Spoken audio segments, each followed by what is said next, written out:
Assalamualaikum warahmatullahi wabarakatuh. Perkenalkan, nama saya Bintang Aprilia Maharani dari Akuntansi D 2019.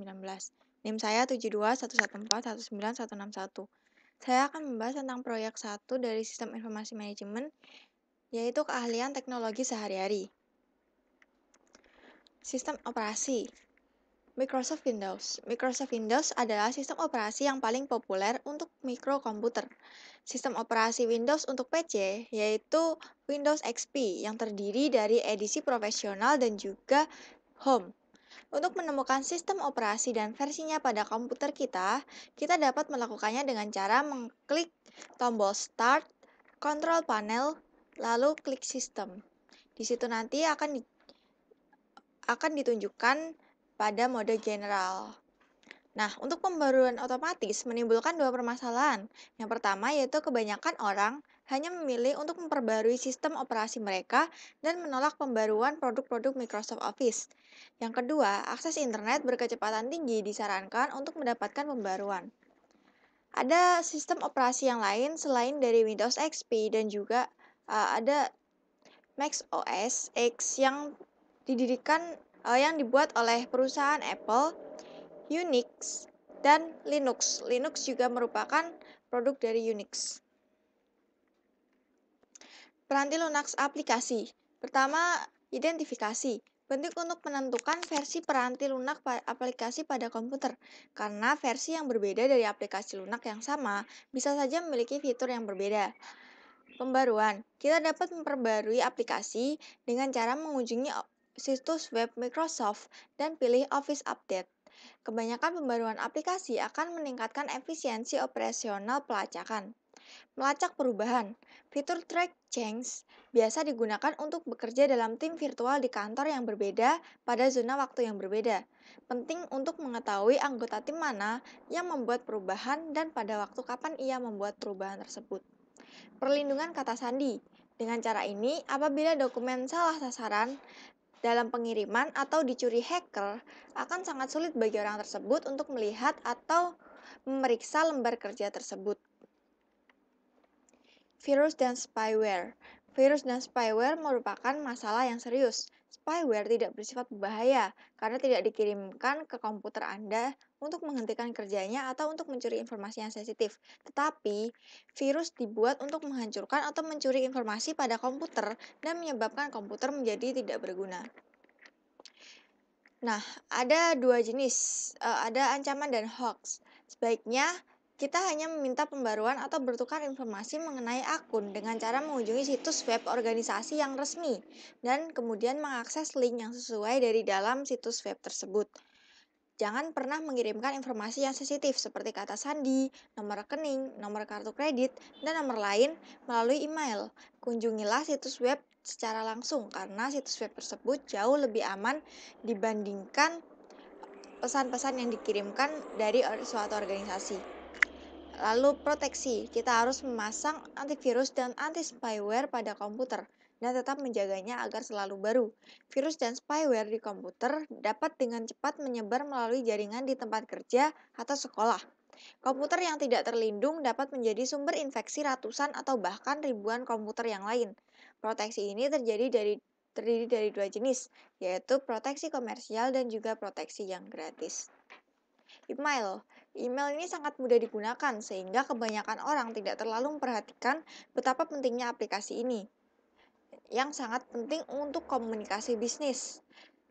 Ada implikasi di tempat kerja. Hampir setiap email yang pernah kita kirimkan mungkin tersimpan di suatu tempat, melewati banyak server pada perjalanannya dari pengirim ke penerima, dan sebagian besar dari server ini dibuat cadangannya berulang kali, sehingga menyimpan catatan komunikasi yang panjang.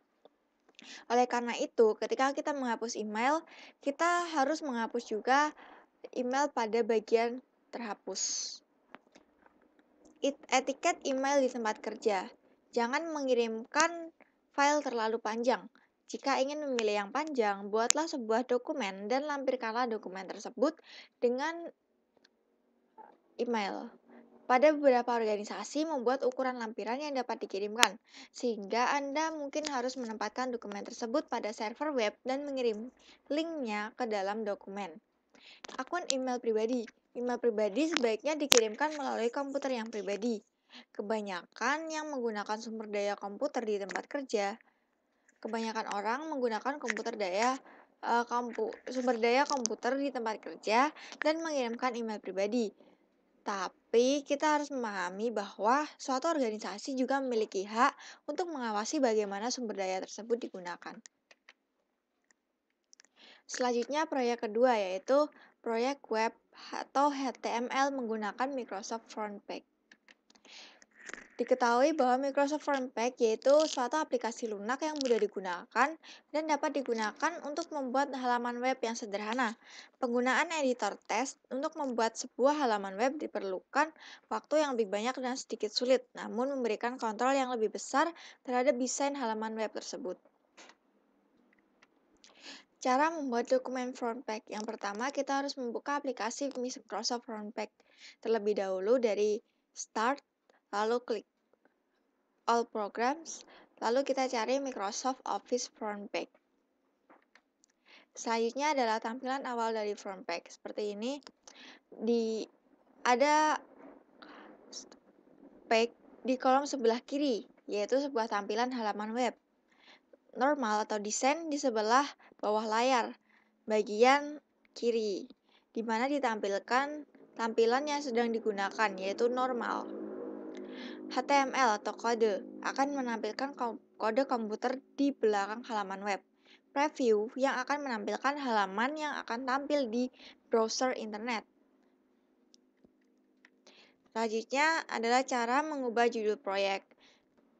Pertama, kita harus save dulu, lalu ketik judul University Pizza, tekan tombol Enter pada papan, lalu tandai kata-kata University Pizza, kemudian pilihlah poin 18 untuk ukuran font dari menu drop-down, pilih perintah format, diikuti dengan perintah subperintah paragraf, lalu pilih pilihan center. Seperti ini. Ini untuk memperbesar teks dan mengatur posisi teks. Lalu membuat daftar lokasi. Kita harus ketik location, tandai location, dan kemudian perintah format dengan subperintah paragraf dan alignment dari pilihan drop-down. Buatlah agar paragraf terjajar ke kiri atau pilih dari yang left. Kemudian klik icon daftar bertanda seperti yang ditampilkan pada gambar. Seperti ini. Lalu masukkan 3 frase yaitu commuter parking lot, recreation center, dan 101 North Main Street. Dan tekan kunci enter setelah ketik frase. Nanti tampilannya akan seperti ini. Selanjutnya membuat sebuah tabel. Dengan cara klik tabel, insert, lalu pilih tabel. Kita pilih yang seperti ini. Cara berikutnya adalah mengisi sel-sel tabel dengan seperti topping, small, medium, large, seperti itu ya. Lalu menambahkan gambar dengan cara klik insert, picture, lalu pilih clip art yang diinginkan. Di sini kita milih pizza, lalu kita save dengan cara save gambarnya seperti itu. Selanjutnya membuat daftar bernomor dan berangka. Lalu memasukkan hyperlink. Hyperlink ini digunakan agar bisa diklik langsung. Ini pemilihan penggunaan link email ini tadi dari hyperlink. Kita bisa memilih email, lalu membuat sebuah link untuk halaman web. Setelah itu membuat link dengan bookmark. Selanjutnya ada kelebihan dan kekurangan Frontpage. Kelebihannya yaitu mampu menampilkan struktur dan situs web sehingga memudahkan navigasi terhadap situs web. Memiliki editor gambar yang terintegrasi.